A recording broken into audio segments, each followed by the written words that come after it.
Hi friends, welcome to jojistechworld. ഇന്ന് നമുക്ക് fall സീലിങ്ങിനെ പറ്റി ഒരു ചർച്ചയാവാം.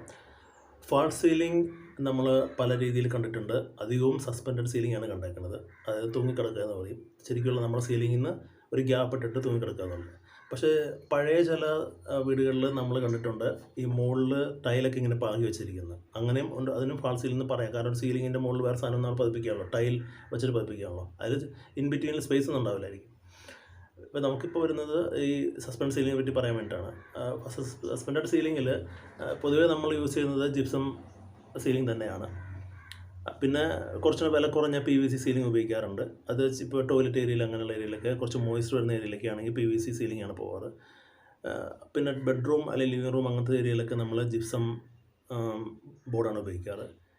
കുറച്ചും കൂടെ ക്വാളിറ്റി ഉള്ള സാധനമാണെങ്കിൽ നമ്മളിപ്പോൾ ഒരു ഫയർ പ്രൊട്ടക്ഷനും ഒക്കെ വേണമെന്നുണ്ടെങ്കിൽ ഇതിന് ജിപ്സത്തിന് അക്കോസ്റ്റിക് പ്രോപ്പർട്ടി ഉണ്ട്. അതായത് സൗണ്ട് അധികം കടത്തി വിടില്ല. പക്ഷേ കുറച്ച് ഈ അക്കോസ്റ്റിക് പ്രോപ്പർട്ടിയുടെ കൂടെ തന്നെ ഇത്തിരി ഫയറിൻ്റെ ഒക്കെ പ്രശ്നം വരുന്നുള്ള ഏരിയ ആണെങ്കിൽ, അല്ലെങ്കിൽ ഇപ്പോൾ കിച്ചണൊക്കെ ആണെങ്കിൽ കാൽഷ്യം സിലിക്കേറ്റ് ബോർഡാണ് ഉപയോഗിക്കാറ്. പിന്നെ മോയ്സ്ചറിൻ്റെ പ്രശ്നം ശരിക്കും ഉണ്ടെങ്കിൽ അതിപ്പോൾ നമ്മളിപ്പോൾ ടോയ്ലറ്റിൻ്റെ മുകളിലൊക്കെ ആണെങ്കിൽ സിമെൻറ്റ് ബോർഡാണ് ഉപയോഗിക്കാറ്. അപ്പോൾ സിമെൻറ്റ് ബോർഡ് ശരിക്കും കോസ്റ്റ് വെച്ച് നോക്കുകയാണെങ്കിൽ ഈ 50 തൊട്ട് 120 വരെ ഒരു റേഞ്ച് ഉണ്ട്. ഈ 4 സംഭവം തമ്മിൽ. അതായത് PVC തൊട്ട് തുടങ്ങുകയാണെങ്കിൽ PVC ആണ് ഏറ്റവും കോസ്റ്റ് കുറഞ്ഞത്. പിന്നെ വരുന്നത് ജിപ്സം, അത് കഴിഞ്ഞിട്ട് വരുന്നത് കാൽഷ്യം സിലിക്കേറ്റ് ബോർഡ്, പിന്നെ വരുന്നത് നമ്മുടെ സിമെൻറ്റ് ബോർഡ്. അപ്പോൾ ഇതാണ് അതിൻ്റെ ഒരു യൂസും കാര്യങ്ങളൊക്കെ. അപ്പോൾ ഈ സീലിംഗ് നമ്മൾ വയ്ക്കുമ്പോൾ, സീലിംഗ് നമ്മൾ എന്തിനു വയ്ക്കുന്നതെന്ന് വെച്ച് കഴിഞ്ഞാൽ നമുക്ക് അവിടെ ശരിക്കും കുറച്ച് ഗുണങ്ങളുണ്ട്. അഡ്വാൻറ്റേജസ് ഓഫ് ദ സീലിംഗ് എന്ന് പറഞ്ഞാൽ, ഫാൾ സീലിങ്ങിൻ്റെ സീലിംഗ് എന്ന് പറഞ്ഞാൽ, ആദ്യം ഇതൊരു എയർ കോളം ഉണ്ടാക്കുന്നു. അതായത് നമ്മുടെ സീലിങ്ങും പിന്നെ അതിൻ്റെ അടിയിൽ കുറച്ച് ഒരു എയർ കോളം ഉണ്ടാക്കിയിട്ടാണല്ലോ ഫാൾ സീലിംഗ് വയ്ക്കുക. അതായത് കുറച്ച് ഗ്യാപ്പ് ഇട്ടാണ് വയ്ക്കുക. അപ്പോൾ അവിടെ ഒരു എയർ ഇങ്ങനെ തങ്ങിക്കുണ്ടാവുമല്ലോ. ആ എയർ തങ്ങിക്കണായിരുന്നു തന്നെ മുകളിൽ നിന്ന് ചൂട് ഇതിൻ്റെ അടിയിൽ വന്നിട്ടേ അടിയിലേക്ക് പോകാൻ പറ്റുള്ളൂ. അപ്പോൾ എയർ തന്നെ കുറേ ചൂടങ്ങ് എടുക്കും. അപ്പോൾ അതൊരു തെർമൽ ഇൻസുലേഷനായിട്ട് ആക്ട് ചെയ്യും. പിന്നെ അക്കോസ്റ്റിക് പ്രോപ്പർട്ടി, അതായത് അത്ര എയർ കോളം ഉള്ളായിരുന്നു തന്നെ സൗണ്ടും കുറച്ച് കുറവായിരിക്കും അടിയിലേക്ക് പോവുക. പിന്നെ ഇതിലും ഉപരിയായിട്ട്, അല്ലെങ്കിൽ ഇതിനോടൊപ്പം തന്നെ പ്രാധാന്യമുള്ള കാര്യമാണ് എസ്തെറ്റിക് ബ്യൂട്ടി എന്ന് പറയുന്നത്. ആ റൂമിൻ്റെ ഒരു ഭംഗി വർദ്ധിക്കാൻ വേണ്ടിയിട്ട്, അതായത് മുകളിൽ കൂടെ നമ്മളിപ്പോൾ പല ഇലക്ട്രിക്കൽ കോൺഡുയിറ്റ് വയർസ് പോകാറുണ്ടാവും. ചിലപ്പോൾ ഫയറിൻ്റെ കേബിൾ ലൈൻ ഫയർ ലൈൻ പോകുന്നുണ്ടാവും. അല്ലെങ്കിൽ ഇപ്പോൾ AHU എയർ ഹാൻഡ്ലിംഗ് യൂണിറ്റ്, AC-യുടെ എയർ കണ്ടീഷനിങ്ങിൻ്റെ ഡക്റ്റൊക്കെ പോകുന്നുണ്ടാവും. ഇതൊക്കെ കൺസീൽ ചെയ്യാൻ വേണ്ടി കൂടിയിട്ടാണ് നമ്മൾ അടിയിൽ ഇങ്ങനെ ഒരു ഫാൾ സീലിംഗ് കൊടുക്കുന്നത്. അത് ശരിക്കും ഫാൾസ് ആയിട്ടുള്ള ഒരു സീലിംഗ് അതാണ് ഉദ്ദേശം. അപ്പോൾ നമ്മൾ പൊതുവെ ജിപ്സം ബോർഡിൻ്റെ കാര്യം പറഞ്ഞാൽ ഇത് സസ്പെൻഡ് സീലിംഗ് ആണ്, തൂക്കിയിടുന്ന സീലിംഗ് ആണല്ലോ. അപ്പോൾ ഇതിൽ ഈ ഒരു സീലിംഗ് ചെയ്യുന്നതിന് മുമ്പ് നമ്മൾ ശരിക്കും പ്ലാൻ ചെയ്യണം. ഈ ഒരു റൂമിൽ ഒരു സീലിംഗ് ചെയ്യുകയാണെങ്കിൽ എത്ര ഹൈറ്റിൽ, സാധാരണ ഒരു ഹൈറ്റിൽ 2.7 മീറ്റർ ഹൈറ്റിലൊക്കെയാണ് ഈ ഫാൾ സീലിംഗ് സ്റ്റാർട്ട് ചെയ്യുന്നത്. അല്ലെങ്കിൽ 2.4 വരെയൊക്കെ പോവാം.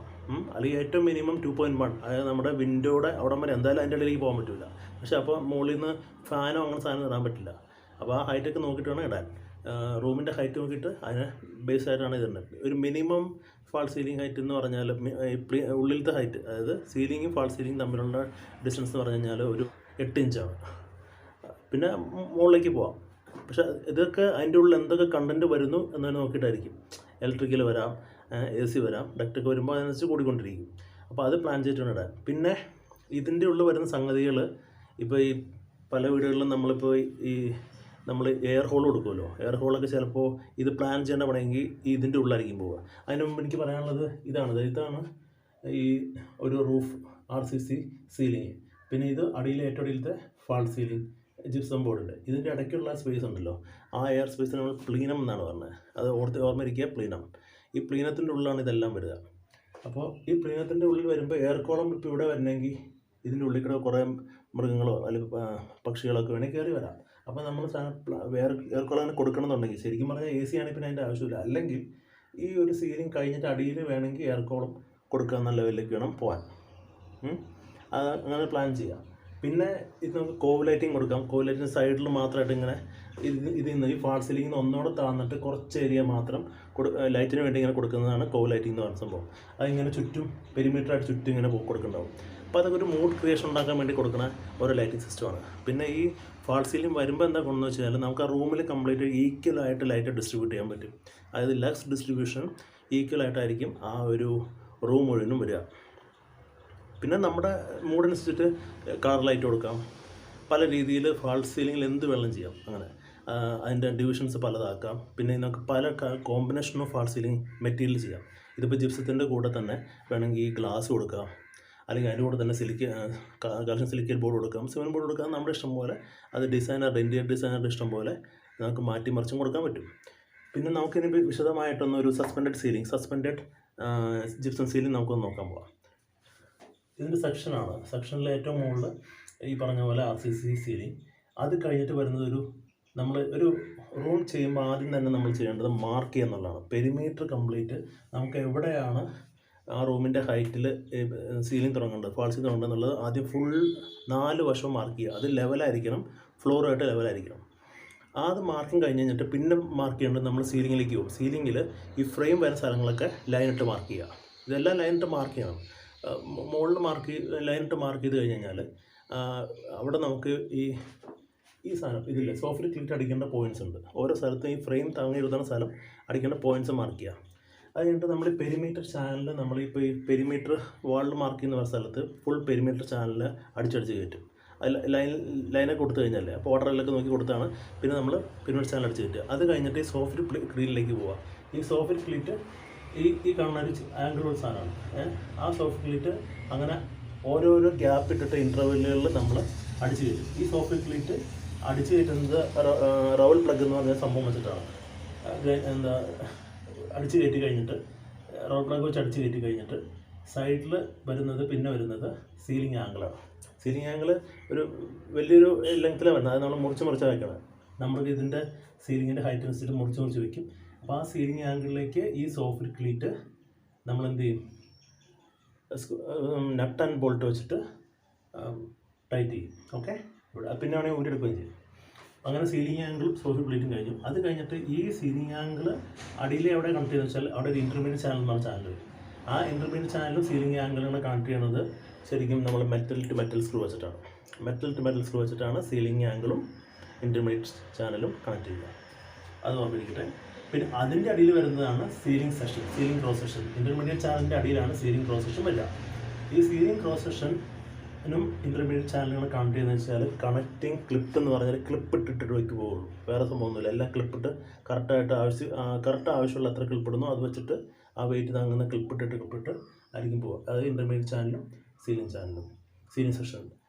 സെക്ഷൻ്റെ അടിയിലേക്കാണ് നമ്മൾ ഈ ജിപ്സം ബോർഡ് നമ്മൾ ബ്ലാക്ക് സെൽ ഡ്രൈവിംഗ് സ്ക്രൂ ഇട്ടിട്ട് അടിച്ച് കയറ്റുന്നത്. ഓക്കെ, അങ്ങനെ സീലിംഗ് ബോർഡ്. ഈ സീലിംഗ് ബോർഡിൻ്റെ അടിയിലായിരിക്കും ആ പെരിമീറ്റർ ചാനൽ നമ്മൾ നേരത്തെ അടിച്ച് വെച്ചിട്ടില്ലേ, അങ്ങോട്ട് കറക്റ്റ് അതിൻ്റെ മുകളിലായിരിക്കും ഈ സാധനം വന്നിരിക്കുക. അതായത് നമ്മുടെ ബോർഡൊക്കെ വന്നിരിക്കുക. പിന്നെ ഈ 2 ബോർഡിൻ്റെ അതായത് ഇപ്പോൾ 60x120 ഉണ്ട്, അല്ലെങ്കിൽ 60x60 ബോർഡൊക്കെ ഉണ്ട് ജിപ്സം ബോർഡ്. അപ്പോൾ ഇൻ ബിറ്റ്വീനിൽ ഒരു ഡിവിഷൻ വരും, ലൈൻ വരുമ്പോൾ ആ ലൈനിൽ നമ്മൾ ടേപ്പ് ഒട്ടിച്ചിട്ട് പിന്നെ പൊട്ടിയിട്ടിട്ട് പിന്നെ പ്രൈമർ അടിച്ച് പിന്നെ 2 കോട്ട് ഇമൽഷൻ പെയിൻ്റ് അടിച്ച് അങ്ങനെയാണത് ഫിനിഷ് ചെയ്യണത്. അപ്പം ഞാനിപ്പോൾ ഈ പറഞ്ഞ PVC ടു സിമെൻറ്റ് ബോർഡ് വരെയുള്ള കോസ്റ്റ് ഞാൻ പറഞ്ഞിരുന്നു അത്ര 50 തൊട്ട് 120 വരെ എന്നുള്ളത്. അപ്പോൾ 50 ഒക്കെ ആയിരിക്കും PVCക്ക് വരിക. പിന്നെ ജിപ്സത്തിന് ഒരു 50 തൊട്ട് 55, പിന്നെ കാൽഷ്യം സിലിക്കേറ്റും സിമെൻറ്റ് ബോർഡൊക്കെ ആ 85ൻ്റെ മുകളിൽ നിന്നിട്ട് 120 വരെ. പെയിൻറ്റിങ് ഉൾപ്പെടെ അല്ല പറഞ്ഞത്, പെയിൻറ്റിങ് എക്സ്ക്ലൂഡ് ചെയ്തിട്ടുള്ള ഒരു കോസ്റ്റാണ് ഞാൻ പറഞ്ഞത്. ഞാനിപ്പോൾ ഇതിൻ്റെ ഈ അഡ്വാൻറ്റേജ് പറഞ്ഞു, fall ceiling advance, aesthetic sense പറഞ്ഞു, അക്കോസ്റ്റിക് സെൻസ് പറഞ്ഞു, ഡിസ്ട്രിബ്യൂഷൻ ഓഫ് ലൈറ്റ് പറഞ്ഞു, മൂഡ് ആൻഡ് ആംബിയൻസ് പറഞ്ഞു, പിന്നെ കോമ്പിനേഷൻ സീലിംഗ്സും പറഞ്ഞിട്ടുണ്ട്. അപ്പോൾ ഞാനിപ്പോൾ അത്യാവശ്യം ഈ പ്ലീനം ഏരിയ എന്നുള്ളത് മറക്കരുത്. ഇതിൻ്റെ പേരാണ്.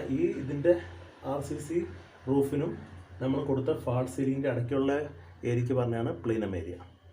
സോ വലിയ സൂപ്പർ മാർക്കറ്റൊക്കെ ചെയ്യുന്ന സമയത്ത് നന്നായിട്ട് പ്ലാൻ ചെയ്തിട്ട് വേണം ഇതൊക്കെ ചെയ്യാൻ. കാരണം ഇതെല്ലാം വർക്കും കഴിഞ്ഞിട്ട്, അതായത് AHUവിൻ്റെ വർക്കും എയർ കണ്ടീഷണർ സകല ഡക്റ്റിംഗ് വർക്കും പിന്നെ ഫയറിൻ്റെ വർക്കും പിന്നെ ഇലക്ട്രിക്കലിൻ്റെ സകല കോൺട്രാക്റ്റിങ് കഴിഞ്ഞ് അവിടെ വയർ ഇട്ടിട്ട് വേണം നമുക്ക് ഈ വയർ പുള്ളിങ് നടത്തിയിട്ട് വേണം നമുക്ക് ഈ ജിപ്സം സീലിങ്ങിലേക്ക് പോകാൻ. അപ്പോൾ ഈ പ്ലാനിങ് കൂടെ പോയില്ലെങ്കിൽ പിന്നീട് ഇതൊന്നും തിരിച്ച് ചെയ്യാൻ പറ്റില്ല, പിന്നെ ഊരേണ്ട വരും. അങ്ങനെ കേസ് ഉണ്ടാവില്ല, കാരണം ഇത് എക്സ്പീരിയൻസ് ആൾക്കാർ ചെയ്യുമ്പോൾ അങ്ങനെ വരില്ല. പക്ഷെ നമ്മുടെ അറിവിലേക്ക് പറയുകയാണ് ഇതെല്ലാം കഴിഞ്ഞ് കഴിഞ്ഞാൽ മാത്രമേ നമ്മൾ ജിപ്സം സീലിങ്ങിലേക്ക് പോകാവൂ. ഇപ്പോൾ സെൻറ്റർ പോയിൻ്റ്, ഹോം സെൻറ്ററൊക്കെ ഞങ്ങൾ ചെയ്തിട്ടുണ്ട്. അവിടെ എല്ലാം ഒരു വലിയൊരു ഏരിയ വരുന്നത്. ആ വലിയൊരു ഏരിയ എന്ന് വെച്ചാൽ നമ്മൾ നേരത്തെ തന്നെ എല്ലാം കഴിഞ്ഞ് ഉറപ്പ് വരുത്തിയിട്ട് മാത്രമേ നമ്മൾ ഈ പണിക്ക് പോകാൻ പറ്റുള്ളൂ. ഇപ്പോൾ ഗൾഫിലൊക്കെയാണെങ്കിൽ ഇതൊക്കെ ശരിക്കും പറഞ്ഞാൽ ഒരാഴ്ച കൊണ്ടൊക്കെ പണി തീർക്കും വലിയൊരു ഏരിയയൊക്കെ.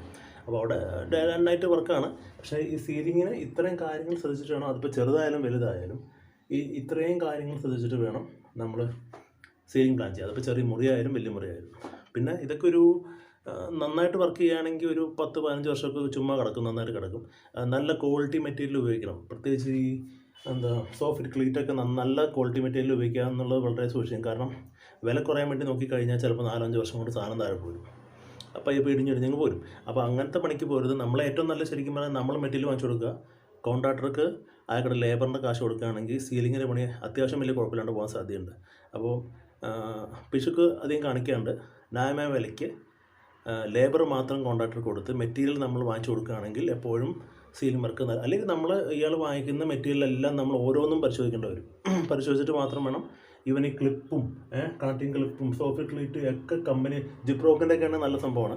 അപ്പോൾ അതിൽ ചാനൽസും ഈ പറഞ്ഞ എല്ലാ ചാനൽസും ഈ intermediate channel, ceiling section, perimeter channel, ceiling angle, ഇതെല്ലാം നല്ല കമ്പനിയുടെ നോക്കി നമ്മൾ ഇടയ്ക്ക് പോയിട്ട് ഇൻസ്റ്റോൾ ചെയ്യുകയാണെങ്കിൽ അത് കുറേ കാലം നിൽക്കും. കൂടെ നല്ലൊരു വർക്ക്മാൻഷിപ്പും വേണം. കാരണം എല്ലാ സ്ഥലത്തും ഇവർ ഈ ബോൾട്ടും അടിച്ചിട്ട് ഈ പറഞ്ഞ റോഡ് പ്ലഗൊക്കെ അടിച്ചില്ലെങ്കിൽ ഈ ഇപ്പോൾ ഗ്യാപ്പ് വളരെ കൂട്ടിപ്പോയി കഴിഞ്ഞാലും സാധനം താഴെ പോകും. അപ്പോൾ ഗ്യാപ്പ് അത്യാവശ്യത്തിന് ഗ്യാപ്പ് വേണം, എന്നാൽ അത് കൂടുതലാവാൻ പാടില്ല. കാരണം വെയിറ്റ് കൂടുന്നതനുസരിച്ചിട്ട് ഗ്യാപ്പ് ഓടിക്കഴിഞ്ഞാൽ സാഗിയാൻ സാധ്യതയുണ്ട്. സോ അത് നോക്കിയിട്ട് വേണം ഒരു ജിപ്സം സീലിങ്ങിൻ്റെ പണി ചെയ്യിക്കാൻ. ഞാൻ വിചാരിക്കുന്നു അത്യാവശ്യം ഞാൻ സീലിങ്ങിനെ പറ്റി പറഞ്ഞു കഴിഞ്ഞെന്ന് വിചാരിക്കുന്നു. സോ ഈ വീഡിയോ ഇഷ്ടപ്പെട്ടവർ സബ്സ്ക്രൈബ് ചെയ്യുക, ലൈക്ക് ചെയ്യുക, ഷെയർ ചെയ്യുക. Thank you very much.